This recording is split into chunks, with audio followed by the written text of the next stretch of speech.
Ya, entonces nosotros hoy día tenemos la resolución del UTEST que habíamos hecho durante las vacaciones. ¿Se acuerdan que yo les dije que en las vacaciones íbamos a hacer un test para ver cómo les iba? Y al final le hicieron como 3 personas y yo les dije, ya vamos a hacerlo el lunes, el primer lunes que volvimos de vacaciones, y ahí yo les di un tiempo y ahí algunos se pusieron las pilas y otros se hicieron los longi. Así que para aquellas personas que se pusieron las pilas y hicieron este mini ensayo que habíamos construido por ustedes, hoy día vamos a ver aquellas preguntas que más se equivocaron. Entonces, espero que les sea muy de ayuda. El día de mañana vamos a empezar con lo que vendría siendo la unidad de geometría. Van a estar con el profesor Fefo. Y bueno, y eso. Así que hasta el último álgebra que nos queda. Ahora, vamos a tener mira, este test, quizás más adelante lo podemos retomar de la misma forma. Donde yo puedo cancelar su entrega y si alguna vez, no sé, pues, no encuentran algún ensayo, ustedes me pueden decir como en grupo, decir, ya, profe, queremos hacer este test de nuevo y yo lo subo de nuevo y lo hacemos de nuevo para ver para ir practicando, ver si van mejorando sus habilidades algebraicas. Pero el problema es que van a ser las mismas preguntas. Entonces, no se la aprendan de memoria. ¿Ya? Simplemente, hoy está difícil yo no encontré, había algunas preguntas que están bastante complicadas. Ya, entonces sin más, puedo compartir. Espero que... No, geometría está muy fácil. Se bajaron varios contenidos y eh, quedaron muy pocos contenidos. Así que ánimo con eso. Está bueno. He tenido geometría. No sé por qué tanto bucheo. Ya, pantalla. Ya. Entonces, aquí está. He aquí. Saqué algunas preguntas. ¿Cuántas preguntas son? 1, 2, 3, 4, 5, 6, 7, 8. 8 preguntas que resolver. Que yo la elegí, hice una selección. Lo que sí me pasó y que me di cuenta. ¿Se lo muestro? No se lo muestro. Se lo muestro. Mira.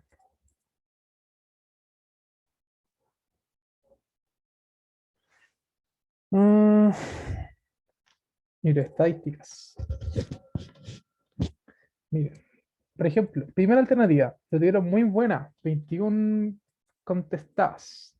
Y no sé, pues en torno al 31 personas contestaron en la primera alternativa. Entonces así nos fuimos, ya lo mismo, 30 y 30. Y al final, no, la mitad ya empezaron a contestar menos personas. Bueno, aquí ya sigue siendo lo mismo. Entonces, si nos vamos a las 12, a ver,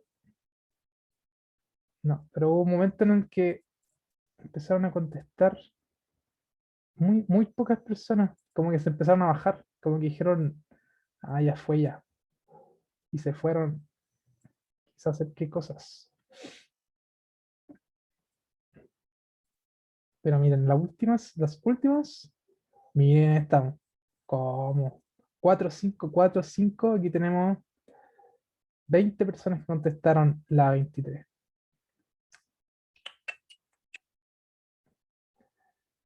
Qué feo. Me imagino que no le alcanzó el tiempo.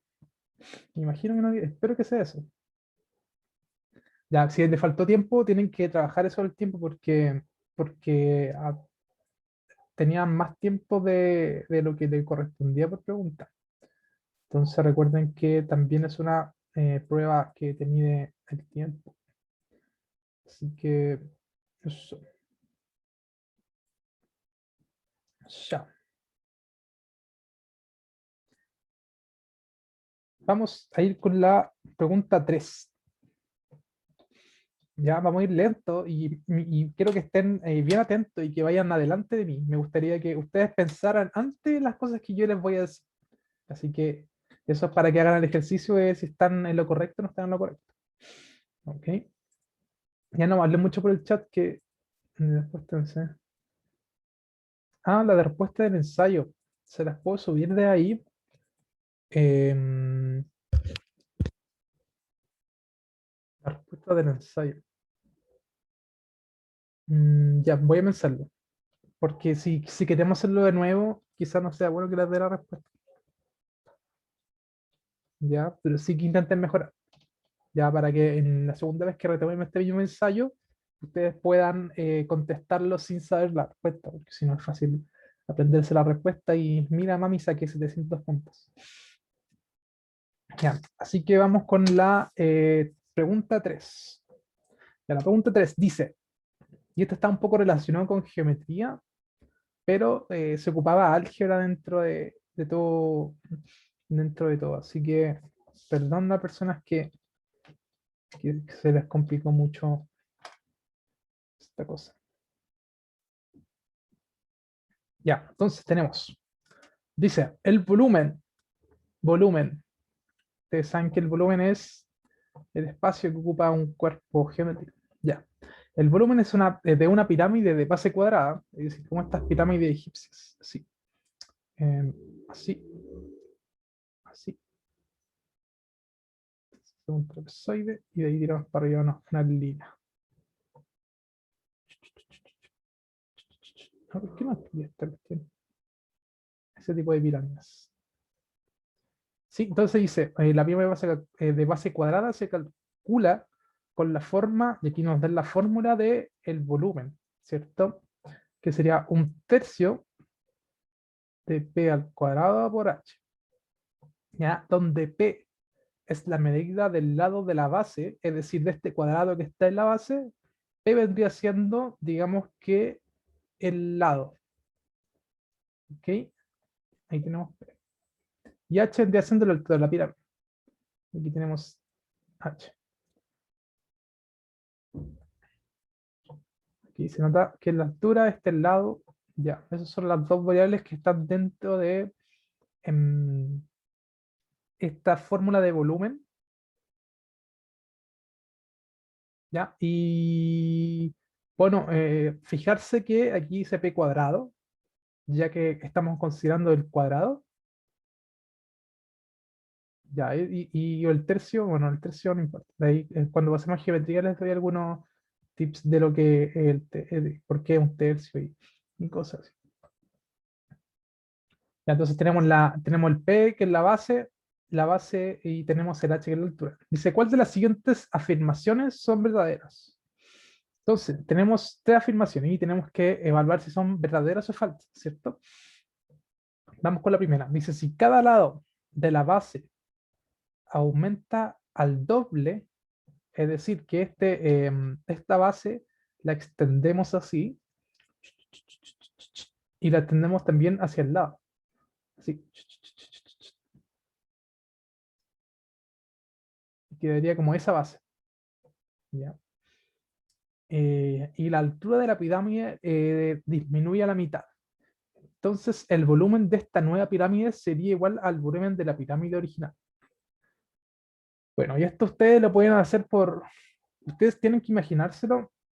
Necesito que ustedes se imaginen estas cosas porque en la prueba de ahora que de selección evalúa mucho habilidades que son como más como de la chispeza, ¿cachai? Como más de la intuición. Entonces, me gustaría que pudiesen imaginarse esta extensión de la figura y que la pirámide, la altura también va a reducir su altura. ¿Ok? Entonces se extiende al doble su base y la altura también disminuye la mitad. ¿Ya? Y ahí ustedes deberían hacer su apuesta. Ya, entonces, ¿qué es lo que vamos a hacer? Vamos a calcular este nuevo volumen. Vamos a decir que este va a llamar un volumen 1. ¿Ok? Para la pregunta 1. ¿Ok? Entonces, si su base aumenta el doble, es decir, que ya para el cálculo del volumen ya no voy a considerar el P, sino que voy a considerar el doble de P. Y este es el que yo le va al cuadrado, ¿cierto? Este pasa a ser mi nueva base para mi nuevo volumen de la nueva pirámide que es mucho más ancha y bajita. Y más bajita, ¿por qué? Porque el h es la mitad también. Entonces, nuestro nuevo h va a ser así. ¿Sí? Entonces, este volumen va a representar esta pirámide que nosotros dijimos que tiene el doble de superficie de base, o sea, el doble del largo del cuadrado, en realidad el cuádruple de, ya, pero tiene la mitad de altura, ¿cierto? Entonces, si nosotros al resolver esta expresión llegamos a esta misma, podríamos decir que sí tienen el mismo volumen y que se vendría haciendo lo mismo, por ende, la primera afirmación sería verdadera, ¿cierto? Entonces, pasamos a resolver. Primero vamos a elevar al cuadrado este 2p. Y nosotros sabemos que cuando se está multiplicando, este 2 eleva a ambos por separado, ¿cierto? Entonces esto vendría siendo un tercio de 4p cuadrado, ¿cierto? Elevamos el 2, después elevamos el p, y el h quedaría igual. Simplificamos el 4 con el 2, nos quedaría 2 acá, y finalmente nos quedaría 2 tercios de p al cuadrado h. ¿Sí? Cualquier pregunta, em, cualquier paso que no entiendan, me avisan. Ya, entonces este vendría siendo nuestro B1. ¿Ok? Y nosotros nos podemos dar cuenta que claramente no es lo mismo que el volumen original que nos habían dicho. ¿Por qué? Digamos que el doble, dos veces esa expresión de aquí. Entonces, la primera afirmación es falsa. ¿Sí? Entonces, ¿qué vamos a concluir a partir de esto? Que cuando yo extiendo al doble, digamos que la base, la arista de la base de esta pirámide, y disminuyo su altura a la mitad, no pasan a tener el mismo volumen, ¿cierto? Como que crece mucho más por el hecho de agrandar la vista, ¿cierto? Ya, vamos con la segunda. La segunda nos dice, si cada lado de la base aumenta el cuádruple, que ahora nos están haciendo aumentar el cuádruple, y la altura de la pirámide permanece constante, entonces el volumen de esta nueva pirámide aumentará al doble del volumen de la pirámide original. Entonces me dicen que la base aumenta el cuádruple. Nuestro nuevo volumen de nuestra nueva pirámide, que va a ser la B2, nuestra base va a aumentar al cuádruple, la base 4p, ¿cierto?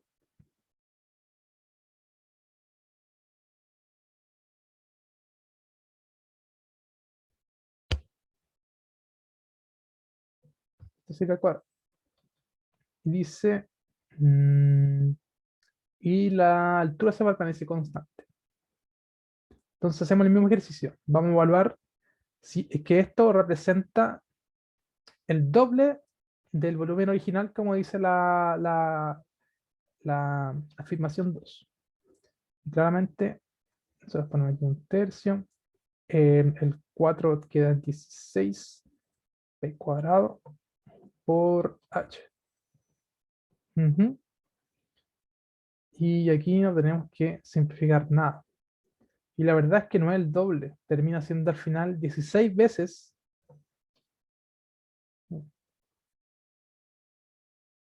Termina siendo 16 veces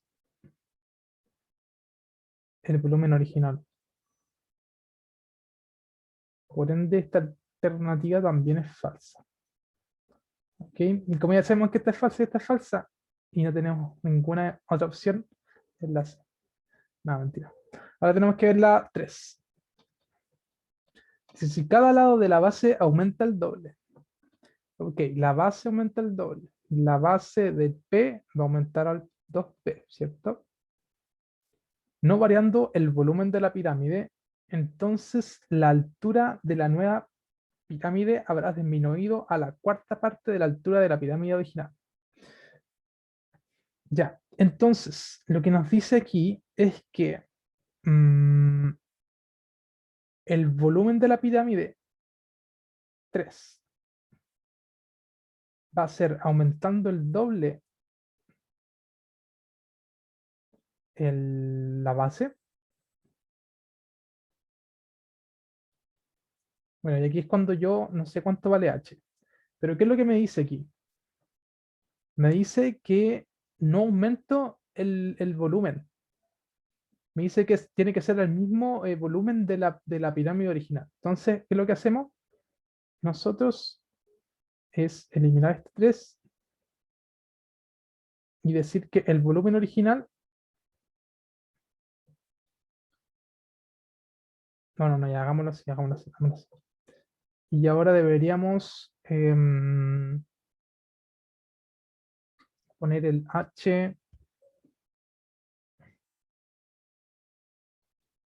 Dice que a la cuarta parte de la altura de la pirámide original. Así, ¿cierto? Me dice que si yo aumento el doble de la base y el volumen se mantiene constante, entonces el h termina siendo un cuarto. Eso es lo que me dice. Veamos, si es que esto me da igual al volumen original, entonces se cumple claramente la afirmación que yo acabo de decir, ¿cierto? Entonces quedaría un tercio, distribuimos el 2 por h a la 4. Entonces aquí simplificamos el 4 y nos quedaría claramente que es la misma, el mismo volumen, ¿sí? Cuando yo aumento el doble la base y disminuyo a un cuarto la altura. De ahí es cuando como que se compensa el volumen de la pirámide y ustedes deberían haber dicho, ah, ya, entonces aquí se mantiene, por ende esta es verdadera. ¿Sí? Y aquí nuevamente sería C. Ya. ¿Dudas? ¿Preguntas? Em, ¿Inquietudes? ¿Problemas conyugales? No, no sé. Pregúntenme algo para que me, no sé, o díganme que está claro.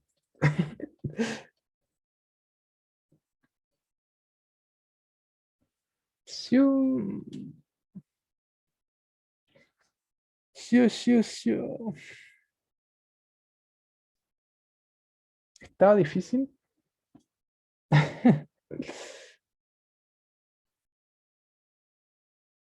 Sí, continuemos. Sí, sí, habían varias difíciles, la verdad. No, y más adelante está. Pero ustedes tienen que, sobre todo ahora que viene geometría, tienen que plantearse esta como desde la imagen, plantearse las ecuaciones correspondientes para que ustedes puedan trabajar con el álgebra. Porque si no, ¿para qué? Entonces estudiamos el álgebra. Ya, vamos a seguir. Esta es la pregunta 6. Ya, esta ya la encontré fácil y creo que no muchos se equivocaron en esto. Ya, miren, dicen lo siguiente. Dice, la suma de los cuadrados de tres números enteros consecutivos, es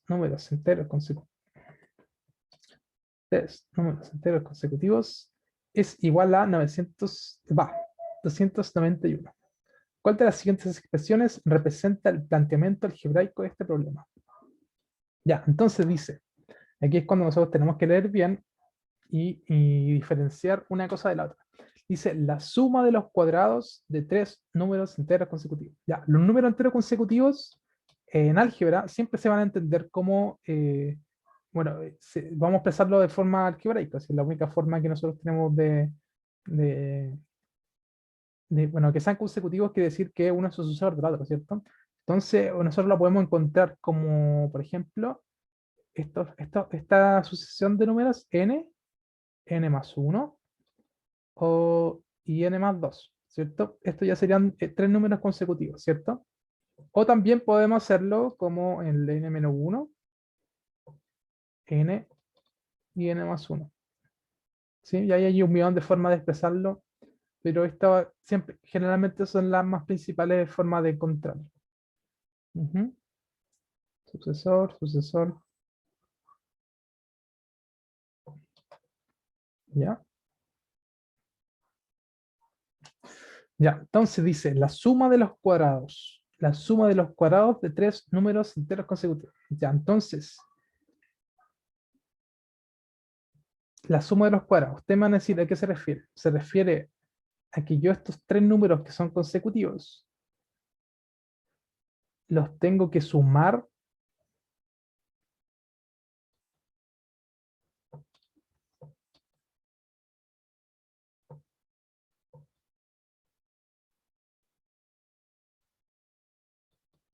así, o tenemos que, yo les pregunto, yo les estoy preguntando, yo no sé. No se referirá a esto.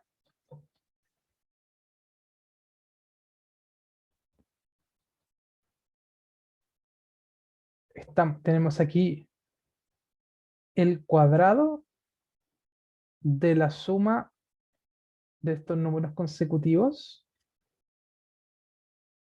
¿sí? El cuadrado de la suma de los números consecutivos y la suma de los cuadrados de estos números consecutivos. Entonces, alternativa número 1 o alternativa número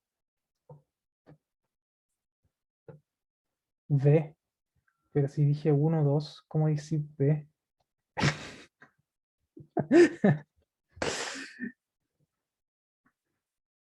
Las dos dicen acá, Cata. 2, Cata. Otra Cata, Cata 2. La 1, Francisco. Ya, pues apuesten. Dame más, díganme, díganme. Apuesten, apuesten, apuesten. La 2, la 2. Parece que Francisco se está arrepintiendo. 2. Bueno, claramente la 2, ¿cierto? Dice la suma de los cuadrados. Es decir, que yo tengo que sumar cuando ya los cuadrados están hechos, ¿sí? Y claramente se hace referencia a este tipo de expresión.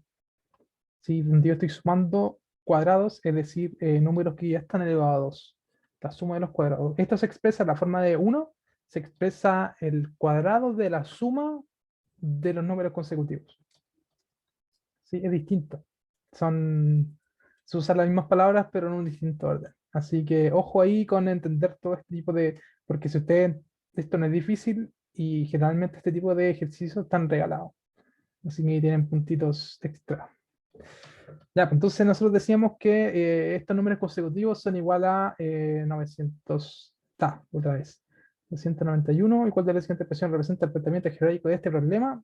Ahí está claramente, vendría siendo el C, ¿cierto? Aquí está. Mira, aquí está, ahí está el que yo le decía, el 1, que es la suma de los números consecutivos al cuadrado. Sí, pero sabes, no se me confunden con eso. Esta,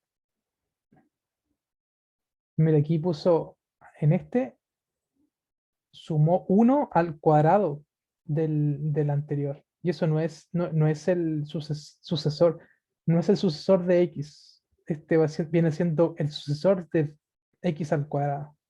Y por eso no funciona bien. Bueno, y se está multiplicando la y ahí no hay ninguna opción, y en la D también. Ya. Pero eso, estaba simple, creo yo. Hay que tener cuidado nomás con leer bien. ¿Ok? Y ahora vamos a la 11. 11. ¿Qué me di cuenta que estaba mal? Antes estaba... Bueno, y vamos a resolverla. Dice, el intervalo de solución de x de la siguiente... ya, vamos a resolverla porque se me tapó. En la siguiente inecuación es... Entonces nosotros sabemos que en las inecuaciones yo puedo sumar y restar a ambos lados, ¿cierto? Y el signo no cambiaría, ¿cierto? Yo podría multiplicar y dividir y el signo cambiaría, pero ahora si yo multiplico o divido, porque digamos, recuerden que es la misma operación, multiplicar es que dividir, eh, como que tienen la misma alma. Cuando yo multiplico y divido por número negativo, ahí es cuando yo cambio la dirección de mi igualdad. ¿Ok? Ya, entonces, ¿qué es lo que vamos a hacer aquí? Vamos a distribuir, ¿ok? Para ir con el desarrollo de este ejercicio. El 2 lo distribuimos en el x más 1 y quedándome 2x más 2, ¿cierto? Multiplicamos el 2 con el x y luego distribuimos el 2 con el 1. Luego vamos a distribuir el menos 3, ¿ok? Entonces, menos 3 por x me quedaría en menos 3x. Y el menos 3 por menos 2 me quedaría en más 6, ¿cierto? Y esto va a ser menor que x más 6. Bien, hasta ahí. Ya, miren, ¿qué es lo que vamos a hacer? Vamos a restar 6 a ambos lados. ¿Para qué? Para deshacernos de este y de este. ¿Les parece? Yo creo que es una operación que nos conviene. Y a la vez vamos a sumar estas dos expresiones que tienen el x en común. ¿Sí? Esas son las formas de unir los números. Entonces, 2x menos 3x me daría un total de menos x, ¿cierto? Aquí me quedaría el más 2. Y aquí me quedaría el x. ¿Sí? Vamos a seguir con... Vamos a sumar la x, pasando este x hacia la derecha. Mire, fíjense, aquí resté, sumé, por ende no cambió el signo, ¿cierto? Ya, entonces el x, sumamos aquí en ambos lados, aquí se me iría el x y me quedaría el 2 solito. Y aquí a este lado me quedaría el 2x. Este x que está aquí más la que sumamos. Y aquí es cuando yo, para despejar el x, multiplico por 1/2 o dividido por 2, que es lo mismo. Me quedaría en 1 menor que x. ¿Cierto? Y quizás es más cómodo para algunas personas verlo al revés. X es mayor que 1. ¿Se fijaron que de esta operación a esta, lo que hago yo es multiplicar por menos 1? No, por menos 1.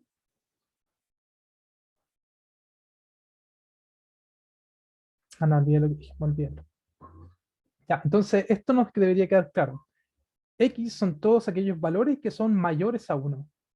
Entonces yo ahora esto que dije recién tengo que buscarlo en las alternativas. Ok, por ejemplo tenemos que X está, y aquí tenemos que tener claro lo que significan los intervalos, ¿cierto? Los intervalos son, digamos, los números que cumplen con cierta característica y que, por ejemplo, en el A, si nosotros tenemos nuestra línea aquí, hasta el 0, los X mayores que 0 vendrían siendo los X hacia allá, ¿cierto? Hacia el infinito positivo. O sea, vendrían siendo todos estos valores que están desde el 0 incluyéndolo. ¿Por qué? Porque está el corchete hacia adentro, ¿cierto? Si está el corchete mirando al número, quiere decir que involucra al valor. ¿Ok? Y sabemos que esta alternativa no es porque lo que estamos buscando son los números mayores a 1. Entonces, no nos sirve esa, esta tampoco nos sirve. Entonces, ahora aquí está la disyuntiva. Tenemos la opción entre los que están entre el 1, incluyendo el 1 hasta el infinito, o los que están entre el 1 sin incluirlo, por eso está el colchete hacia afuera, hasta el infinito. ¿Cuál de ustedes creen que sería la respuesta indicada?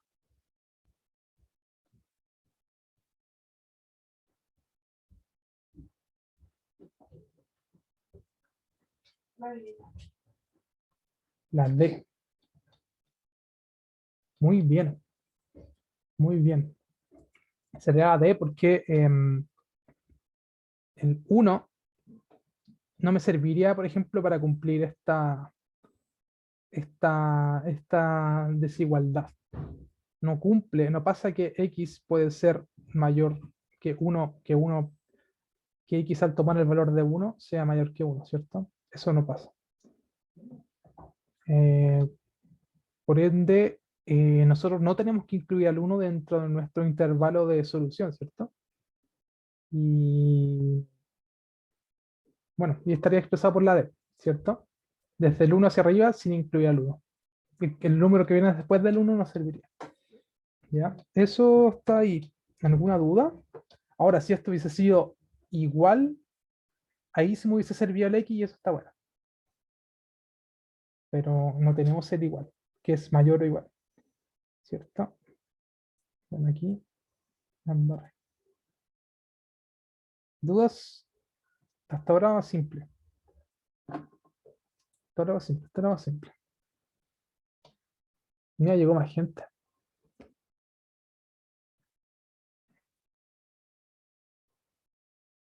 Ya, creo que vamos bien. Creo que vamos bien. ¿Cómo vamos con el tiempo? Nos quedamos como media hora. Vamos a ir un poquito más rápido para que alcancemos a verlas todas. Ya, esta estaba, ya la encontré complicada. No, sí la encontré medio enredada, sobre todo por el hecho de que insuficiencia de bate. Y ahora vamos a ver cómo se soluciona este tipo de preguntas. Ya, entonces, 16. Dice, la edad de José es mayor que la de Belinda. Ya, entonces, ustedes, por ejemplo, pueden expresar esto así.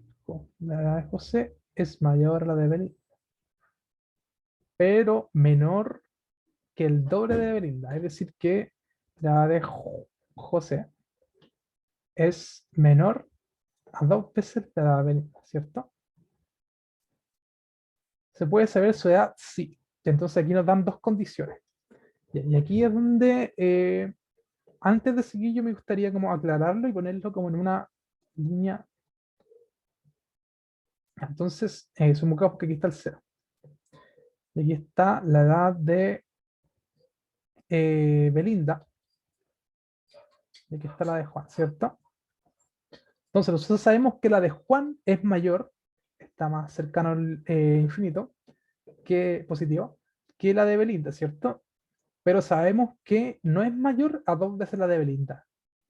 Es decir, aquí está 2 veces la edad de Belinda.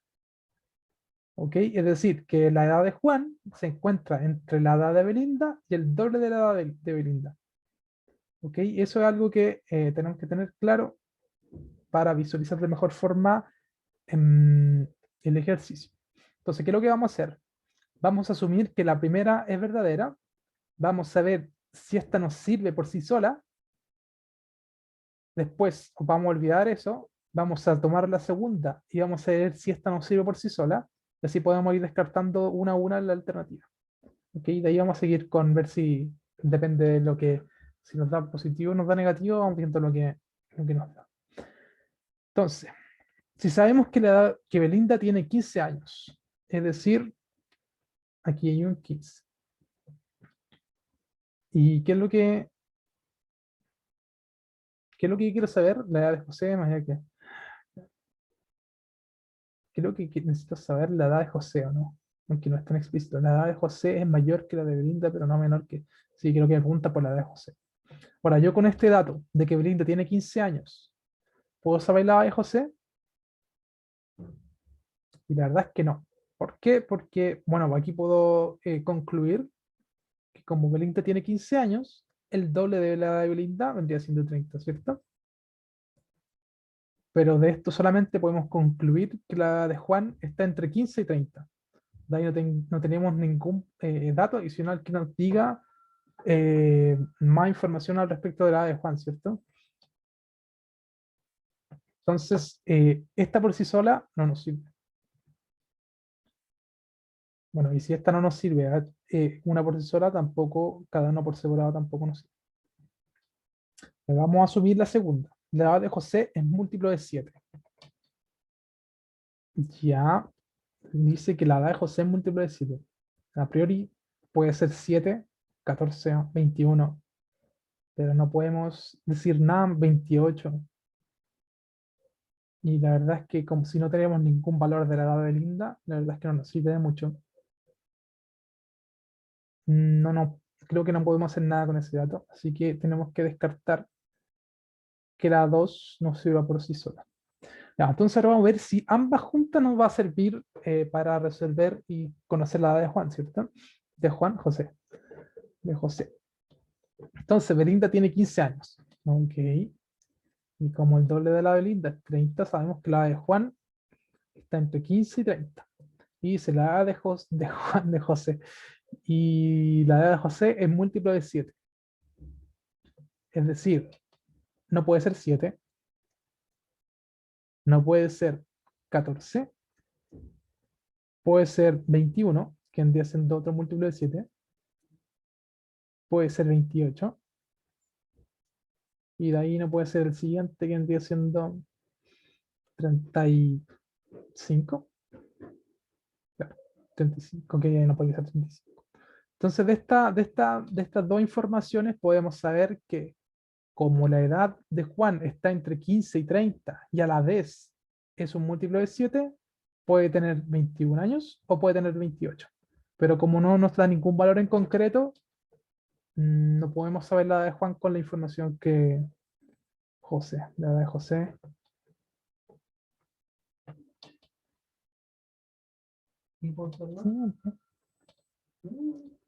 Sí, no podemos saber la edad de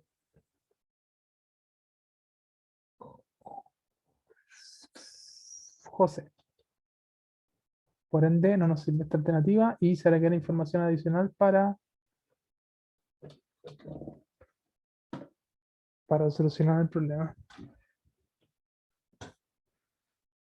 ¿Ya dudas? Muy complicada, muy fácil.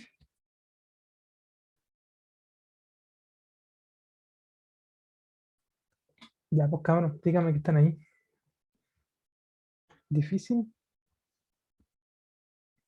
confusa.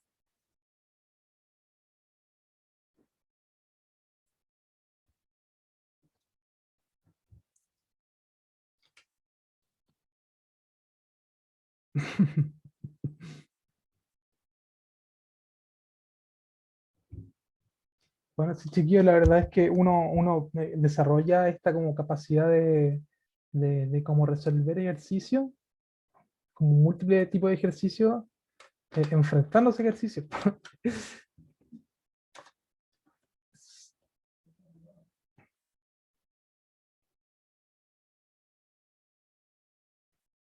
Entonces yo los motivo a que intenten enfrentarse a más ejercicios.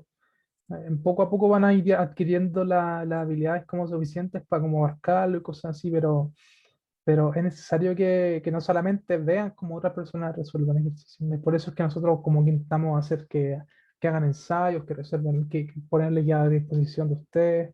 Siempre tienen que estar ahí intentando buscar nuevas formas de solucionar los problemas. Si al final esa es una de las cosas que mide la prueba de matemáticas. Ya, vamos con la siguiente. Nos quedan 4. Chuta. Ya. Dice, en una cuenta, esta es la 20, esta es la 20. Dice, en una cuenta de agua potable se consigna un cargo fijo de 900 pesos. O sea que nosotros por no hacer ningún tipo de gasto, ya estamos gastando 900 pesos, ¿cierto? Como base. Pero un punto.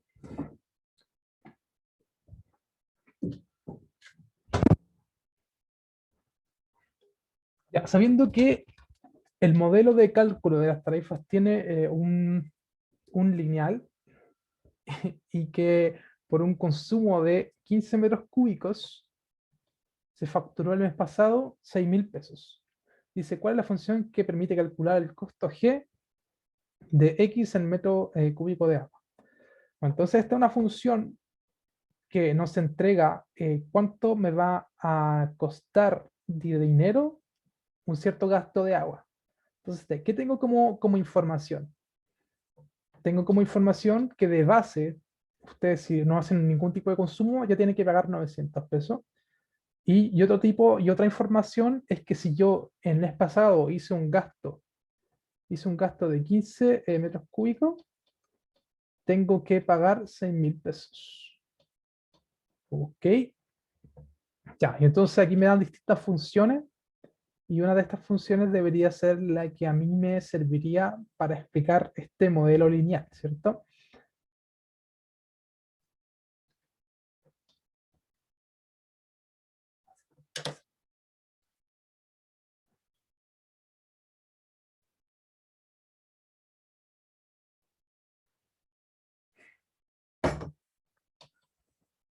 Ya, entonces, ya, vamos a hacer esto. Si yo en un principio teníamos el dato de que al gastar 15 metros cúbicos pagamos 6.000 pesos, ¿cierto? Eso lo sabíamos. Esto quiere decir que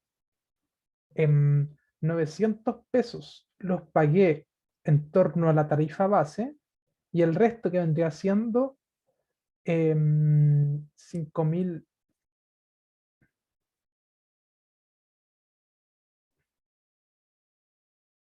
em, mm, vendría siendo 5.000,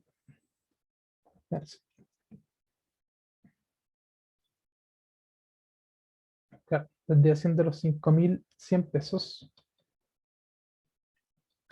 Estos 5.010 pesos, 100 pesos, eso es lo que yo pagué por el hecho de gastar estos 15 metros cúbicos, ¿cierto? Entonces, ¿qué es lo que yo tengo que definir? Yo tengo que definir cuánto me va a costar cada metro cúbico. Entonces yo podía venir y decir, bueno, si yo gasté 5.100 pesos en el gasto de 15 metros cúbicos, cada metro cúbico me debería costar 5.100 dividido en 15, ¿cierto?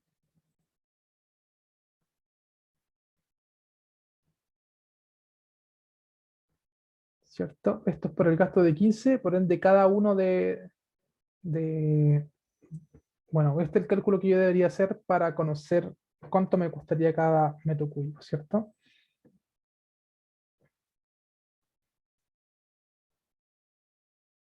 Y esto me daría un total de, bueno, ya ustedes deberían hacer el cálculo, yo no lo tengo acá.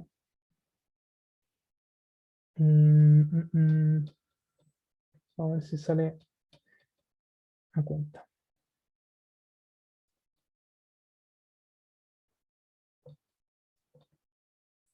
51, ¿cuántas veces cae? Serían 3, 3, 43, 45, serían 6, 60, 4 y 0.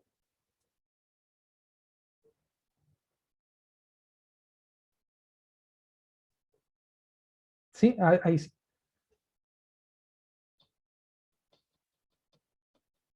Entonces, ¿qué es lo que hice yo? ¿Qué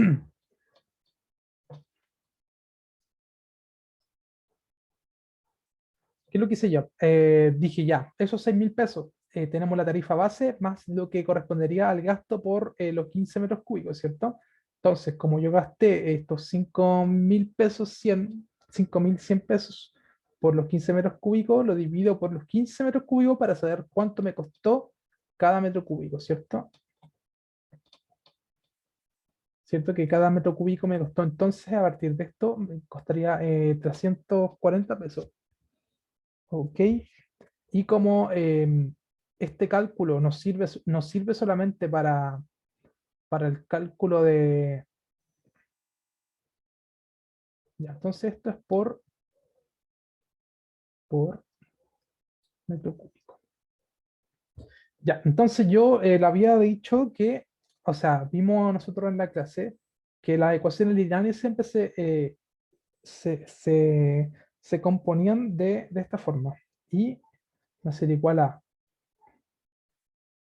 x más b, ¿cierto? Siendo b, yo le había dicho que esto se llamaba el coeficiente de posición, que vendría siendo, digamos, gráficamente desde donde parte la gráfica en el x0, ¿cierto? En este caso, no sé si se pueden fijar, todas las ecuaciones parten con un coeficiente de posición de 900. Es decir, todas parten asumiendo este costo que nosotros habíamos dicho de 900 pesos. y de ahí deberían ir subiendo conforme a la tasa del coste de cada uno de los metros cúbicos, ¿cierto?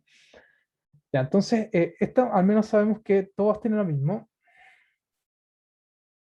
pero necesitamos saber cuál de estas me expresa, ¿cuál sería? Oh, yo tenía puesta la E, pero no es la E, po. ¿Alguien sabe cuál es?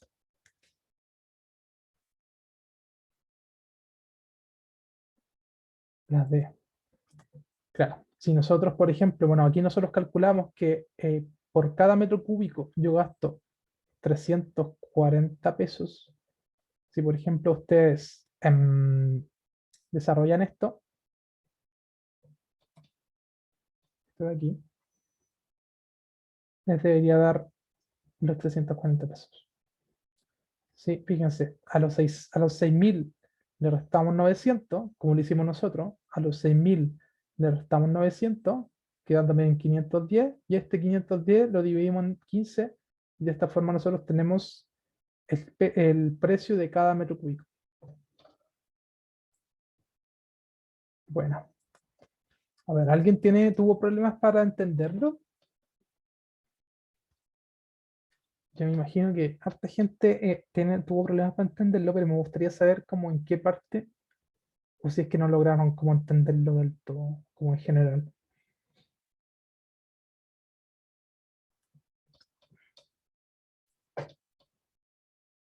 Es la D.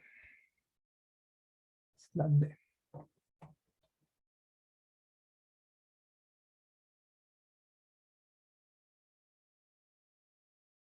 Ya, mira. Bueno, como el modelo lineal se basa en, digamos que a cada cierto espacio que yo me muevo en X, yo me muevo la misma cantidad en cada espacio que yo me muevo en X, yo me muevo una cierta cantidad en Y. ¿Sí? Y eso se perpetúa varias veces y eso es lo que hace que mi función sea lineal. ¿Sí?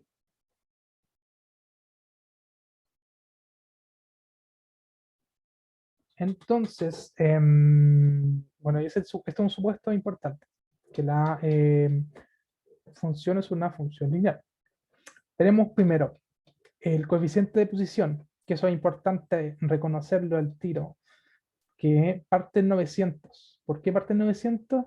Porque de partida g de x, que representa cuánto dinero yo tengo que pagar en función de x, que vendría siendo el gasto de agua, es decir, aquí yo vengo y reemplazo, bueno, nosotros ya sabemos que es la D, pero aquí yo puedo reemplazar en X el gasto de agua que yo hice en metros cúbicos y me debería entregar en G cuánto dinero yo debería pagar por eso. Entonces, 900 viene siendo el gasto fijo que yo solamente tengo que pagar por tener a disposición el servicio. ¿Ok? Entonces, eso viene simbolizando el 900 y es por eso que el 900 aparece en todas como positivo, porque todos asumimos que entendemos que se considera que sea un cargo fijo, ¿cierto? Ya, ¿en qué va a diferir estas alternativas? Van a diferir en que tienen un A distinto. Este es el B, que es de 900, pero el A, el valor que acompaña el X, va a ser el que va siendo distinto. Por ejemplo, aquí tenemos un negativo. ¿Qué quiere decir esto que sea negativo? Y que sea negativo quiere decir que a estos 900 yo les resto un valor, pero eso haría que el valor que yo estoy pagando, entre más yo gaste agua, menos voy a tener que pagar. ¿Se entiende, no? Entre más grande se me va haciendo este valor de aquí, si es negativo, menos tengo que pagar. ¿Sí? Y es por eso es que nosotros sabemos que este A, perdón, este A es positivo, porque a medida que más grande se me va haciendo el X, más debería yo ir pagando, porque claramente no hay ningún negocio en que sea lo contrario. Entre más agua yo gaste, más debería ir pagando. Ujú. Por ende, bajo esa lógica no se podían descartar la E, la C, y bueno, aquí quedarnos con las otras tres alternativas. Ahora, ¿cómo yo hago el cálculo de cuánto vale esa, digamos que esto viene siendo el cuánto yo voy gastando por cada metro cúbico? Por ejemplo, si yo aquí reemplazo el X y yo gasté un metro cúbico, yo tengo un valor asociado a eso, que yo lo multiplico por ese número y después le sumo los 900. ¿Sí? Si yo gasto el doble, tendría que multiplicar 2 metros cúbicos por ese valor de A, más y le sumo los 900 y tengo el cálculo hecho. ¿Ok? Entonces, yo lo que tengo que calcular es cuánto vale ese A, y ese A simboliza conceptualmente el cuánto yo tengo que pagar por cada metro cúbico de agua. ¿Se entiende? Entonces yo estoy pagando la base más cada metro cúbico de agua. Entonces, ¿cómo yo hago el cálculo de eso? Bueno, entiendo que como el mes pasado hubieron 15 metros cúbicos y nosotros pagamos 6.000 pesos, este es el dato que yo tengo que entender, y este es el otro punto dentro de la línea, dentro de la ecuación lineal.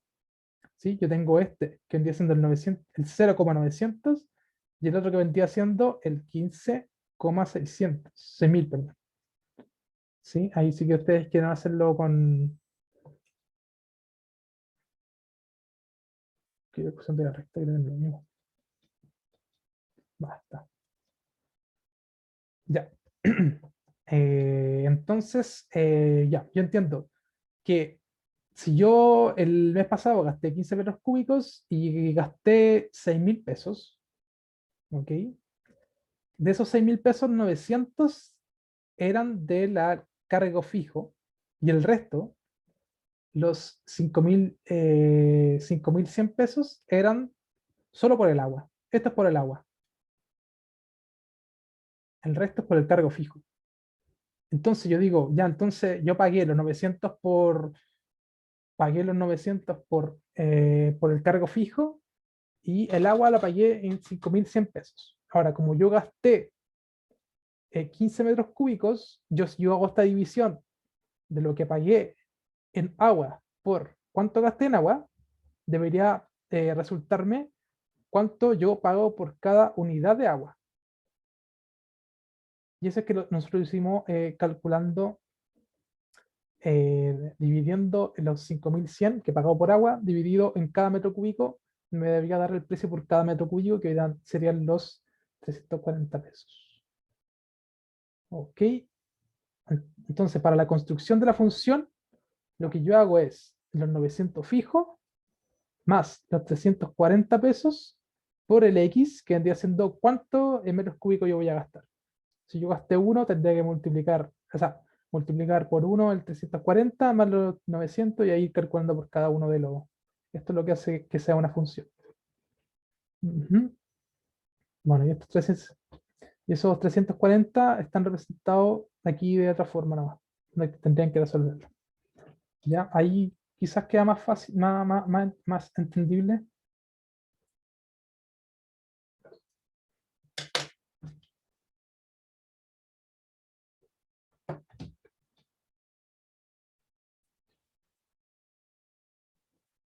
Ya vamos a ir porque nos queda casi nada.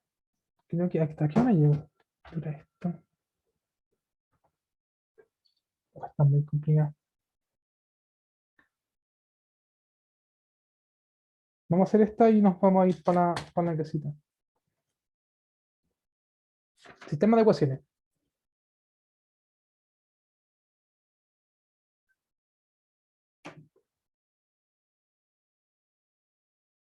Ya, entonces, dice, ¿para qué valor de K el sistema, y aquí tenemos un sistema de ecuaciones, no tiene una solución única? Ya, entonces nosotros, así como resumen, un sistema de ecuaciones, nosotros habíamos visto que representaba gráficamente el cómo dos ecuaciones lineales se comportaban entre sí, ¿cierto?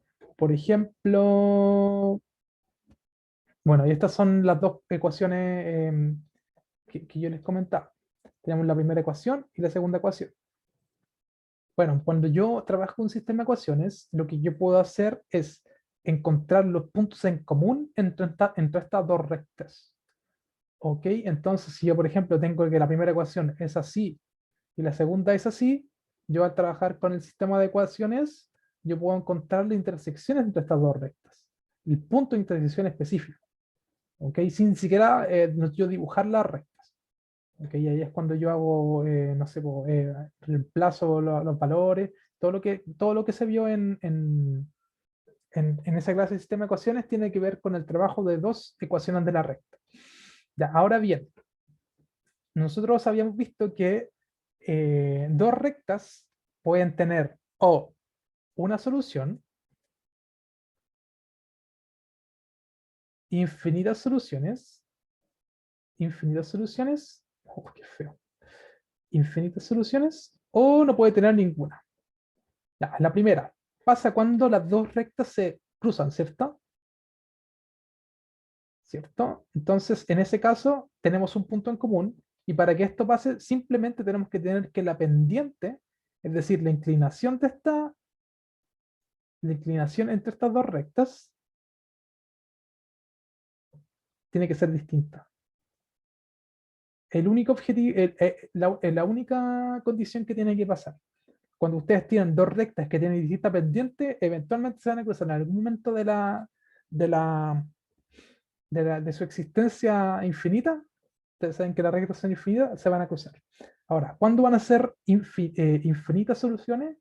Cuando tenemos que está una recta superpuesta a otra. Es decir, está la recta y encimita está la recta. Y eso es cuando nosotros entendemos que eh, es la misma ecuación la que yo estoy sometiendo al sistema de ecuaciones. Y aquí tenemos, por ejemplo, tenemos el ejemplo de, no sé, el x más y, supongamos que esta es la ecuación, y el 2x más 2y es igual a 6, que vendría siendo una amplificación, va por sí, 2, una amplificación de la misma ecuación lineal, y finalmente gráficamente es lo mismo. De hecho, esencialmente son la misma ecuación, simplemente que están expresadas de distintas formas.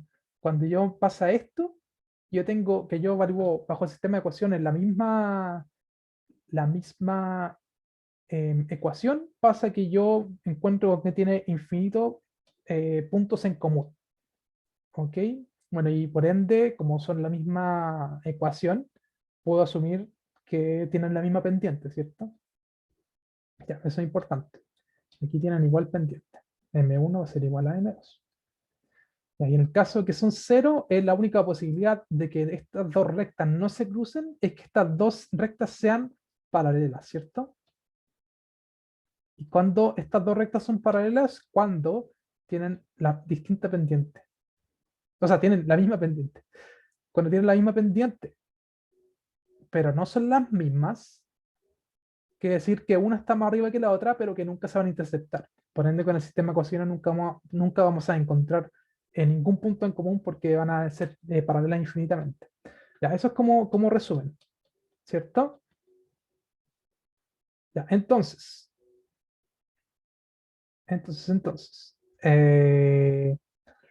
vamos a leer de nuevo la pregunta. ¿Para qué valor de K el sistema no tiene solución única? Ok, entonces lo que yo busco es que este sistema no tenga solución única. Es decir, que no pase que tenga una solución. Entonces, por ende, ¿qué debería pasar con estas dos ecuaciones? Como conceptualmente,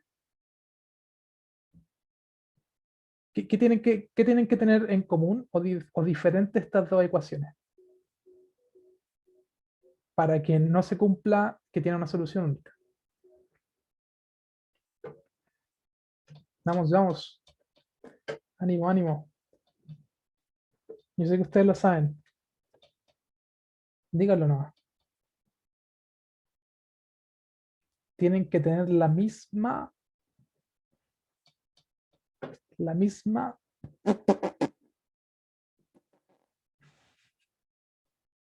ya, tienen que tener la misma pendiente. Chuta. Tienen que tener la misma pendiente estas dos ecuaciones para que no tenga solución única, ¿cierto? Tiene que no cumplirse esto que está aquí. Es decir, que M1 sea igual a M2. ¿Sí? Ya, eso es conceptualmente. Ya, ahora yo voy a escribir estas dos ecuaciones de la forma que a mí se me hace más cómodo visualizarlas, ¿ya? Lo que pasa es que la forma, digamos, como más usada es esta que está aquí. Y va a ser igual a X más B, ¿cierto? O M, MX más B. Ya, entonces de esta forma yo puedo visualizar al tiro la pendiente y puedo, si es que veo que ambas tienen el mismo M, claramente son paralelas, ¿cierto? Ya, entonces yo tengo que buscar qué valor de K me sirve para que estas dos sean paralelas. ¿Ok? Entonces, ¿qué es lo que voy a hacer? Voy a despejar el I en ambas ecuaciones. ¿Ok? Entonces voy a tirar el 5 para allá, el 3 para acá, en la de allá. Entonces sería 3KX, el 3 lo tiro para acá, menos 13, menos 3 y el 5i para allá, menos. Y abajo me quedaría lo mismo, tiro el 2i para la derecha y el 3 menos 3 va a la izquierda.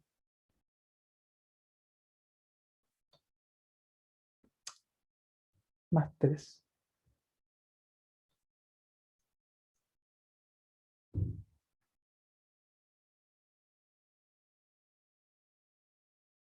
¿Sí? Entonces ahora quiero despejar el i porque de esta forma yo tengo la forma canónica, creo que se llama. Recuerden que esta es la forma canónica. ¿Ok? Entonces tiro el menos, aquí arriba tengo que dividir por menos 5 y me quedaría aquí 3KX menos 3. Y aquí esto dividido en menos 5. Entonces sería igual a menos 5 y dividido a menos 5. ¿Sí? Y la segunda vendría siendo menos 2. Dividir por menos 2. ¿Alguien se me ha perdido o van bien?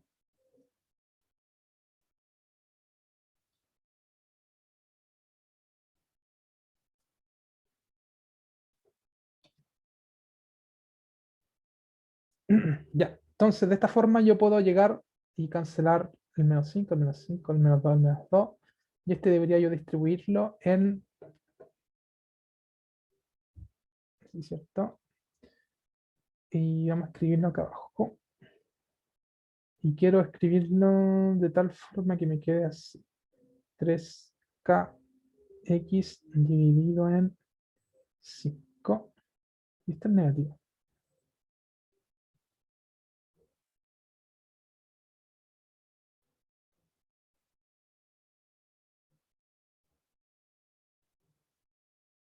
Esto hace que sea positivo.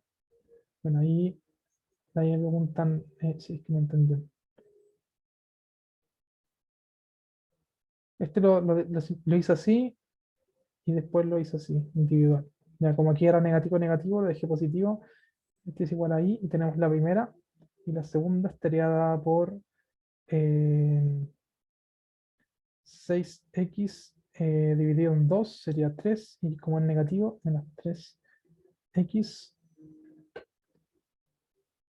más menos.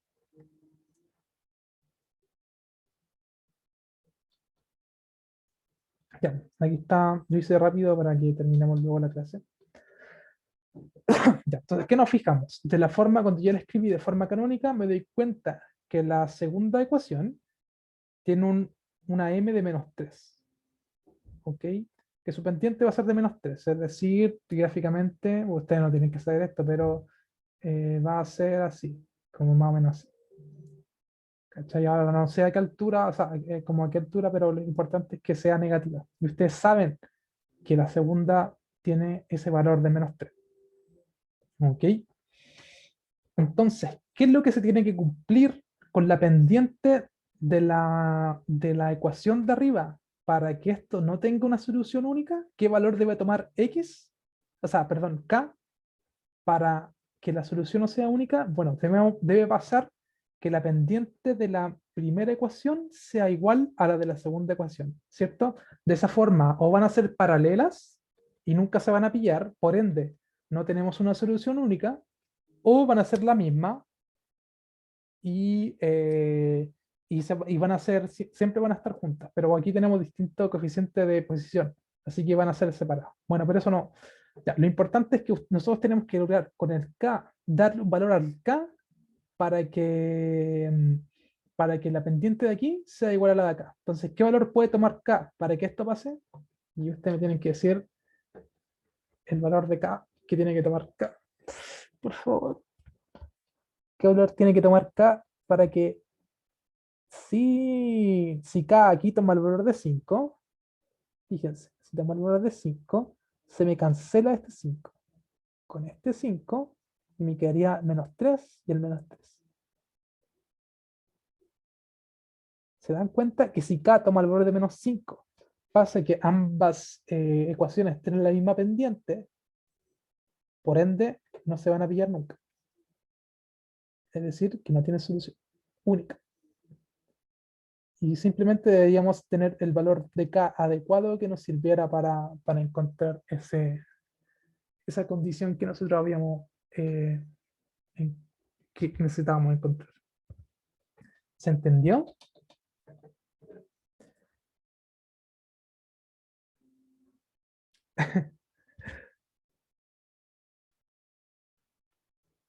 Yo entiendo que también no está fácil, pero yo creo que esta explicación les va a servir para entender el sistema de ecuaciones. Poco a poco vamos. Entonces yo simplemente necesitaba encontrar el K que hiciera que las rectas no se pillaran nunca. ¿Ya? Así que eso, chillos, yo creo que por hoy día los libero.